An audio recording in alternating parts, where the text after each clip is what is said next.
இப்போ லைனிங்கை மெயின் பீஸே நம்ம ஜாயின் பண்ணிடலாம், அட்டாச் பண்ணிடலாம். ஸோ இன்னும் நான் வந்து பேக் ஓப்பன் பண்ணலை. ஓகேவா? நீங்கள் ஏதாவது லேஸு அந்த மாதிரி ஏதாவது வைக்க போகிறீங்க அப்படின்னா நீங்கள் வந்து நெக்கை வந்து அப்படியே ஸ்டிச் பண்ணி, அதாவது நல்ல பக்கத்து மேலே லைனிங்கை வச்சு அப்படியே நெக்கை மட்டும் ஸ்டிச் பண்ணி அப்படியே அடித்து டர்ன் பண்ணிக்கலாம். பட் நான் அப்படி பண்ண போகிறதில்ல. நீங்கள் லேஸ் எதுவும் வைக்கலைன்னா அப்படி ஸ்டிச் பண்ணிங்கன்னா உங்களுக்கு ஒரு மாதிரி ஃபிட்டிங் நல்லா இல்லாத மாதிரி இருக்கும், ஒரு மாதிரி ஷோல்டர்லாம் லூஸாக இருக்க மாதிரி இருக்கும். அப்படி பண்ணாதீங்க. லேஸோ இல்லை பைப்பிங் ஏதாவது வைக்கிற மாதிரி இருந்தால் மட்டும் நீங்கள் அப்படி பண்ணிக்கோங்க. ஸோ இந்த மிடில் அந்த ஃபோல்டிங் இருக்குது, அந்த ஃபோல்டிங்கில் வந்து நான் மார்க் பண்ணிக்கிறேன். நம்ம வந்து ஸ்டிச் பண்ணதுக்கப்புறம் கட் பண்ணுறதுக்கு.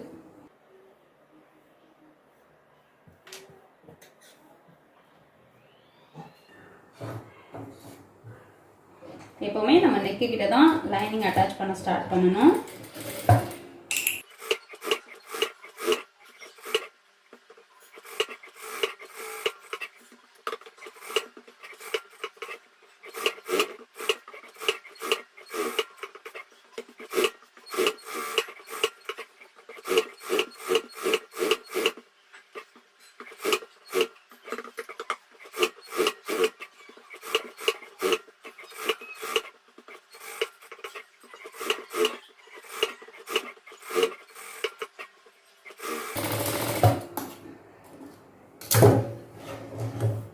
ஸோ ஃபுல்லாக நம்ம ஸ்டிச் பண்ணிட்டோம்.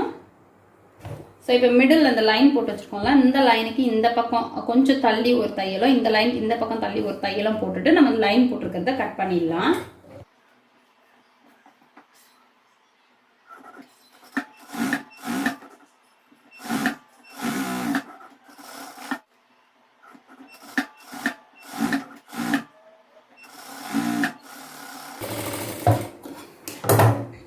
ஸோ ஓகேவா? இந்த பக்கம் ஒரு தையல் இந்த பக்கம் ஒரு தையல் போட்டுட்டோம். இப்போ வந்து மிடில் வந்து நம்ம கட் பண்ணிடலாம். ஸோ இந்த மாதிரி பண்ணிங்கன்னா உங்களுக்கு மிடில் கட் பண்ணும்போது எந்த டிஃப்ரென்ஸும் இல்லாமல் கரெக்டாக வரும்.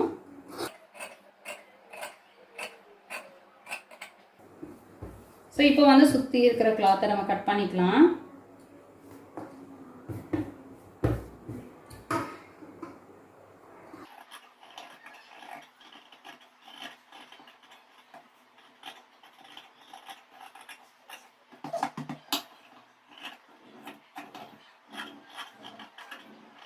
ஸோ இப்போ வந்து பேக் நமக்கு ரெடி ஆயிடுச்சு. ஓகேவா? இப்போ ஃப்ரண்ட்டையே நம்ம ஜாயின் பண்ணிடலாம்.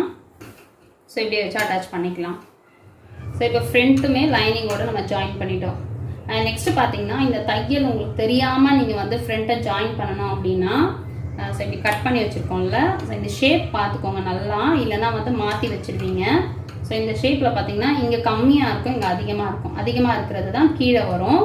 ஸோ இதை நம்ம என்ன பண்ணணும்னா, தெரியாமல் பண்ணணும்னா, அதாவது தையல் போட்டிருக்கிறதே தெரியாமல் பண்ணணும் அப்படின்னு வச்சுக்கோங்க. அப்போ வந்து நீங்கள் என்ன பண்ணணும்னா, இந்த ஷேப் இருக்குல்ல, ஸோ இந்த சைடில் வந்து கரெக்டாக ஷேப் எடுத்துக்கோங்க.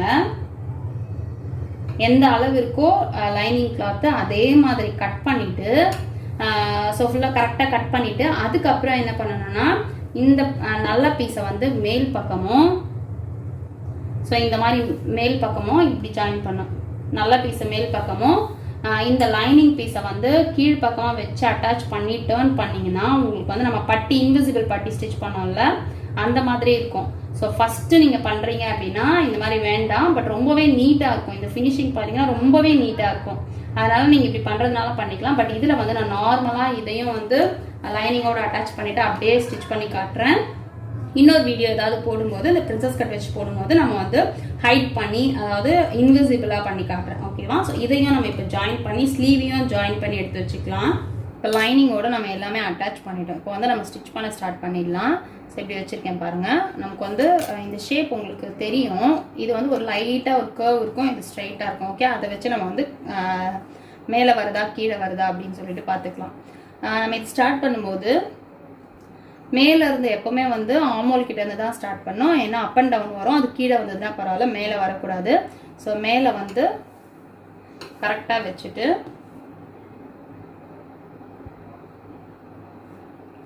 இழுக்கக்கூடாது. ஏன்னா நம்ம நடுவில் கட் பண்ணியிருக்கோம் அப்படின்றதால இழுத்தீங்கன்னா உங்களுக்கு அப் அண்ட் டவுன் ரொம்ப அதிகமாகிடும். ஓகேவா? ஸோ கரெக்டாக வச்சுட்டு தையல் போட்டுக்கலாம்.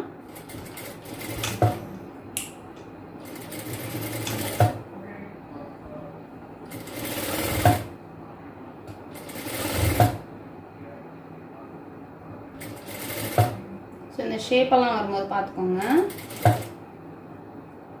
லைட்டாக டர்ன் பண்ணி எடுத்துகிட்டு வரணும், பட் இழுக்கக்கூடாது. இங்கே பாருங்க, இந்த இடத்த தான் நான் எடுக்கிறேன். இந்த இடத்த பிடிச்சி இழுத்து அட்ஜஸ்ட் பண்ணாதீங்க. இந்த இடத்துல நீங்கள் எடுத்தீங்கன்னா கொஞ்சம் கிளாத் வந்து உங்களுக்கு இங்கே எக்ஸ்ட்ரா போகிற மாதிரி இருக்கும். அது பரவாயில்ல. ஸோ அப்போ தான் நமக்கு வந்து அந்த ஷேப் ஃபிட் ஆகும்.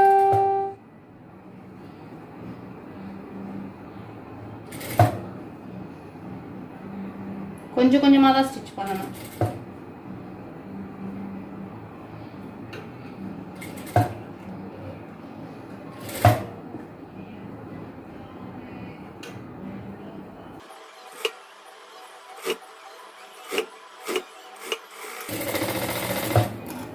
இப்போ வந்து நம்ம தையல் போட்டாச்சு.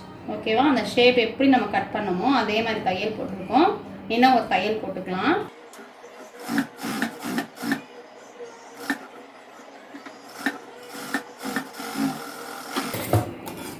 ஸோ இப்போ நம்ம டர்ன் பண்ணி பார்த்தாலே நமக்கு அந்த ஷேப் வந்து நல்லா எம்போஸ்டாக வந்துடும்.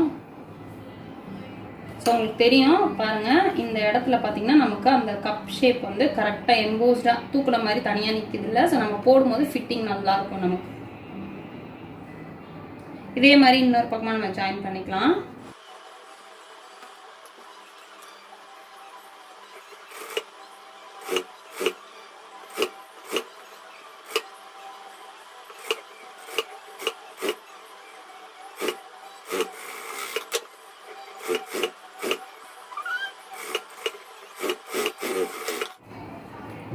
ஸோ நல்லாவே நமக்கு எம்போஸ்டாக வந்துருச்சு பாருங்க. ஸோ இந்த மாதிரி வந்து அப் அண்ட் டவுன் வரும். இது லாஸ்ட்டில் நம்ம ட்ரிம் பண்ணிக்கலாம். இப்போ நம்ம இதை கம்ப்ளீட் பண்ணிவிட்டு இப்போ வந்து பேக்கில் வந்து ஊப்பட்டி ஐப்பட்டி வச்சுக்கலாம். பேக்கில் வந்து ஐப்பட்டி வைக்கும் போது நம்ம நார்மலாக வைக்கிற மாதிரி மெஷர்மெண்ட்டில் இல்லாமல் கொஞ்சம் பெருசாக வச்சுக்கோங்க. அப்போ தான் வந்து நம்ம ஹூக் போடும்போது அந்த ஓப்பனில் கேப் தெரியாத மாதிரி இருக்கும். ஸோ கொஞ்சம் வந்து நம்ம பெரிய கிளாத்தாக எடுத்து தான் ஐப்பட்டி வைக்கணும். ஸோ இப்போ லைனிங் பீஸ் நான் கட் பண்ணி எடுத்துட்டேன். ஐப்பட்டிக்காக பார்த்தீங்கன்னா கிட்டத்தட்ட 3.5 இன்ச் அளவுக்கு எடுத்திருக்கேன். ஓகேவா? ஸோ அந்த மாதிரி கொஞ்சம் பெருசாகவே எடுத்துக்கோங்க. எடுத்துட்டு மெயின் கிளாத்தில் வச்சு ஸ்டிச் பண்ணிக்கோங்க. கண்டிப்பாக வந்து ஐப்பட்டிக்கு வந்து மெயின் கிளாத் வேணும். ஊக் பட்டிக்கு வந்து மெயின் கிளாத் தேவையில்லை. ஸோ ஐப்பட்டிக்கு கண்டிப்பாக மெயின் கிளாத் வேணும்.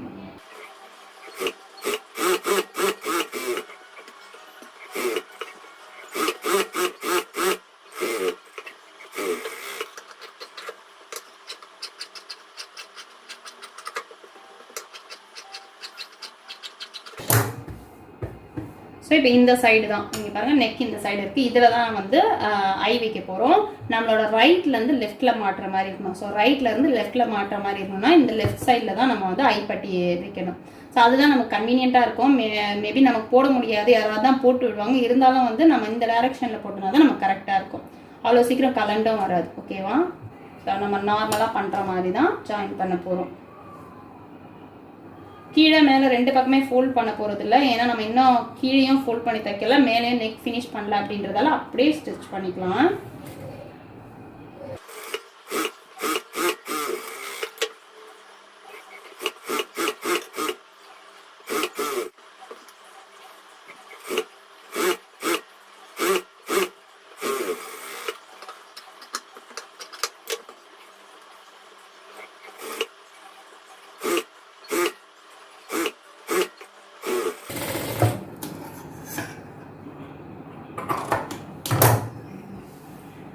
ஸோ இப்போ இந்த அளவுக்கு நமக்கு வந்து இந்த ஐப்பட்டி நம்ம ஸ்டிச் பண்ணியிருக்கோம். ஓகேவா? பெரிய பெரிய சைஸாக தான் பண்ணியிருக்கோம். ஸோ நமக்கு வந்து கவர்டாக இருக்கும். நம்ம நார்மலாக பண்ணுற மாதிரி ஊக் பட்டியும் நம்ம வச்சுக்கலாம்.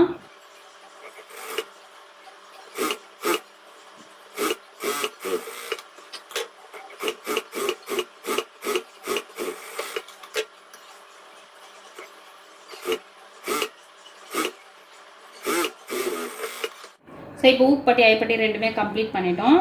நம்ம ஸ்ட்ரைட்டாக வச்சுட்டு நம்ம அடிஷ்னலாக இருக்கிறத ட்ரிம் பண்ணி விட்டுறலாம்.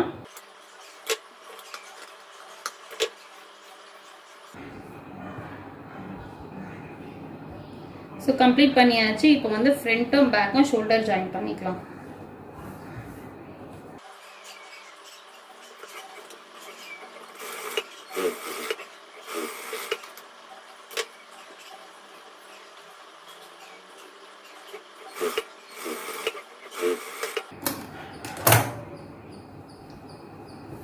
யூஸ்வலாக நம்ம எப்படி ஸ்லீவ் அட்டாச் பண்ணுவோமோ அதே மாதிரி தான் பண்ண போகிறோம். அதுக்கு முன்னால் நான் வந்து இதில் ஓவர்லாக் போட்டு எடுத்துக்கிறேன். இந்த ஸ்டிச் பண்ணியிருக்கோம்ல, ஸோ ஓவர்லாக் போட்டு எடுத்துக்கிறேன். நான் லைனிங்கோட ஜாயின் பண்ணும்போது சொன்னால அந்த மாதிரி பண்ணிங்கன்னா இங்கே ஓவர்லாக் எதுவுமே தேவையில்லை. இந்த ஃபினிஷிங் இந்த பிசுரே நமக்கு வெளியே தெரியாது. ஓகேவா? ஸோ இப்போ நான் ஓவர்லாக் போட்டு எடுத்துக்கிறேன். ஸோ ஓவர்லாக் போட்டு எடுத்தாச்சு. ஷோல்டர் ஜாயினுமே நான் ஓவர்லாக் போட்டுக்கிட்டேன்.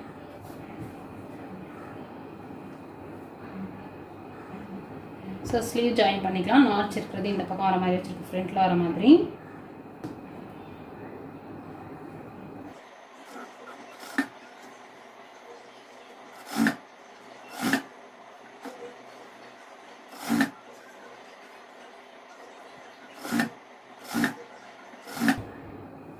கரெக்டாக மிடில் நாட்ச் வந்து ஷோல்டர் ஜாயின் கிட்ட வந்துருச்சு.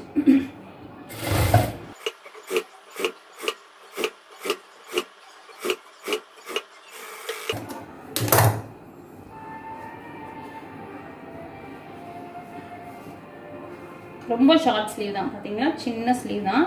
டபுள் ஸ்டிச் போட்டுக்கலாம்.